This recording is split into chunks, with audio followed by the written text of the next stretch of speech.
Hey guys, welcome back to my channel. আশা করি তোমরা সবাই খুব ভালো আছো, আমিও খুব ভালো আছি। আজ হচ্ছে নীল ষষ্ঠী, তাই সকালে ঘুম থেকে উঠেই আগে স্নানটা করে নিয়েছিলাম।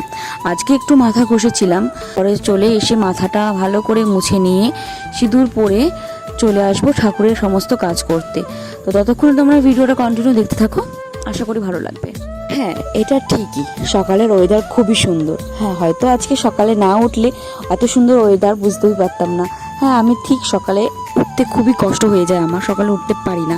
তো আজকে সকাল সকাল উঠে স্নানটা করে নিয়েছি, নিজেকে খুব ফ্রেশ লাগছে। আর এদিকে দেখতে পাচ্ছ যে আমি নাচানাচি করছি, টিভিতে এত সুন্দর গান চলছে, তো না নাচি পাচ্ছি না, তো যার কারণে একটু হাত পা নাড়িয়ে নিচ্ছি। তো চলো, অনেক কথা বলে ফেললাম। তাড়াতাড়ি রেডি হয়ে পুজোর সমস্ত কাজ গুছিয়ে নিতে হবে। তো চলো রেডি হয়ে নিই।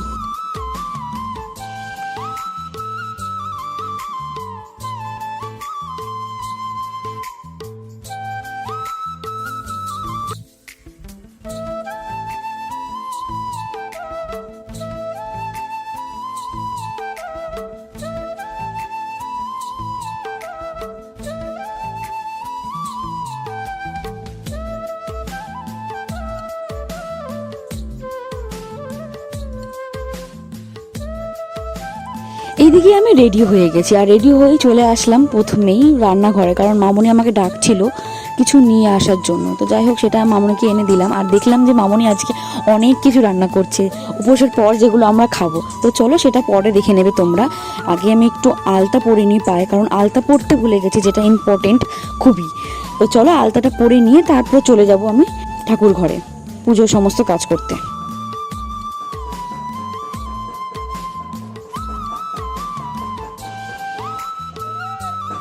এদিকে আমার আলতা পরা হয়ে গেছে, আর আলতা পরেই আমি চলে এসেছিলাম ঠাকুর ঘরে।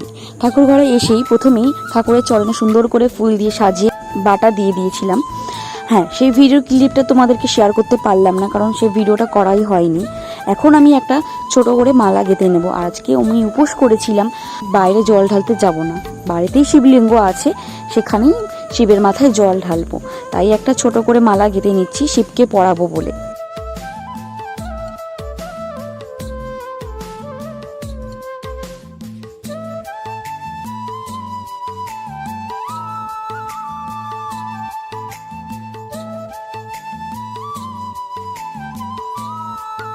দেখতে পাচ্ছ যে কত ছোট আর কত সুন্দর একটা মালা গেঁথে নিয়েছি। তো চলো শিবের মাথায় জলটা ঢেলে নিই আমি।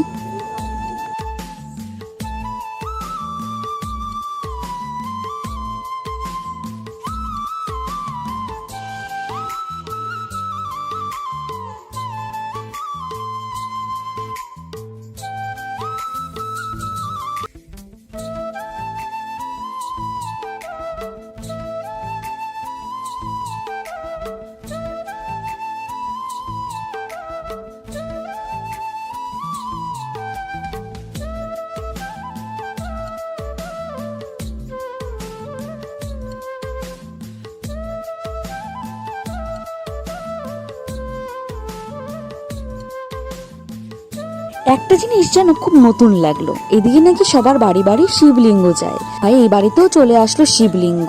তো আমিও শিবের মাথায় জল ঢেলে নিলাম। আর এইদিকে বাচ্চাগুলো বারবার এসে বলছে, দিদি ঢাকির টাকা দিয়েছো, ঢাকির টাকা দিয়েছো। তাদেরকে আমি 11 টাকা দিয়ে দিলাম। এটা হয়তো আমার কাছে নতুন, বাপের বাড়ির ওখানে হয় এই জিনিসটা হয় না, আর এখানে বা আদার্স সব জায়গায় হয়তো হয়, তাই আমার কাছে নতুন। যেহেতু উপোস করেছিলাম, আর উপোসের পর আমরা আজকে খাবো সিমুই, সুজি আর লুচি। এগুলো পুরোটাই মামনি করেছে। তোমরা কি কি খেয়েছো অবশ্যই কিন্তু কমেন্টে জানাতে ভুলো না। ভালো লাগলে লাইক করে চ্যানেলটিকে সাবস্ক্রাইব করে দিও, আর যারা যারা আমার চ্যানেলে নতুন অবশ্যই সাবস্ক্রাইব করতে